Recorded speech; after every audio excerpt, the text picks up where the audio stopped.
মৰিধল মহাবিদ্যালয়ৰ ছাত্ৰী নন্দিতা শইকীয়াক ব্ৰহ্মপুত্ৰ মেডিকেলত যুঁজি যোৱাকালি তেখেতে নিজৰ জীৱন আজি ত্যাগ দিলে। গতিকে নন্দিতা শইকীয়াৰ যি হত্যা কৰিলে কঠোৰ শাস্তি প্ৰদান কৰিবৰ কাৰণে আমি ডাঙৰীয়া অঞ্চল ছাত্ৰ সন্থাই অসম চৰকাৰক আমি দাবী জনাইছোঁ। যিহেতু ছাত্ৰ ছাত্ৰীসকলে দেশৰ ভৱিষ্যত, ছাত্ৰ ছাত্ৰীসকলে হৈছে অসমৰ ভৱিষ্যত।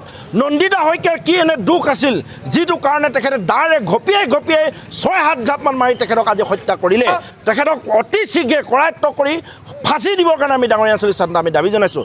যিহেতু আজি এনেধৰণে এগৰাকী ছাত্ৰীক তেনেধৰণে হত্যা কৰিলে আৰু তেনেকুৱা ধৰণৰ গইনা লৈ যাতে ভৱিষ্যতে নন্দিতা শইকীয়াৰ নিচিনা দ্বিতীয়গৰাকী ছাত্ৰীয়ে যাতে প্ৰাণ আহুতি দিবলগীয়া নহয়, তাৰ কাৰণে বিহিত ব্যৱস্থা গ্ৰহণ কৰিবৰ কাৰণে অসম চৰকাৰক আমি দাবী জনাইছোঁ। তাৰ লগতে নন্দিতা শইকীয়াৰ পৰিয়ালবৰ্গক উচিত ন্যায় প্ৰদান কৰিবৰ কাৰণে অসম চৰকাৰক আমি দাবী জনাইছোঁ। ফাৰ্ষ্ট ট্ৰেক আদালতত এই ৰিণ্টু শৰ্মা নামৰ যিগৰাকী অভিযুক্ত, এই অভিযুক্তক ফাঁচি দিবৰ কাৰণে আমি কঠোৰ শাস্তি প্ৰদান কৰিবৰ কাৰণে আমি দাবী জনাইছোঁ।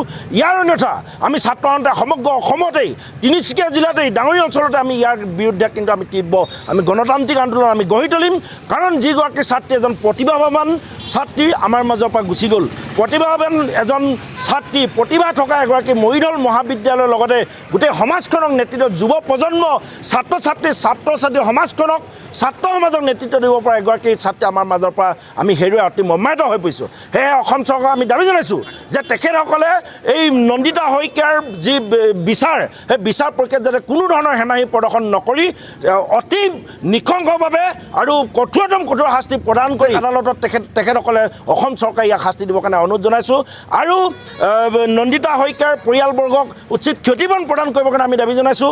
আৰু নন্দিতা শইকীয়াৰ লগতে মৰিধল মহাবিদ্যালয়ৰ ছাত্ৰ ছাত্ৰীসকল, গোটেই অসমৰ যিসকল ছাত্ৰ ছাত্ৰী, সেই ছাত্ৰ ছাত্ৰীৰ জীৱন আৰু সম্পত্তি নিৰাপত্তা প্ৰদান কৰিবৰ কাৰণে আমি অসম চৰকাৰক দাবী জনাইছোঁ। আৰু আজি এই শ্ৰদ্ধাঞ্জলি অনুষ্ঠানৰ জৰিয়তে আমি ডাঙৰীয়া আঞ্চলিক ছাত্ৰ সন্থাই তেখেতৰ আত্মা আমি সদগতি কামনা কৰিছোঁ।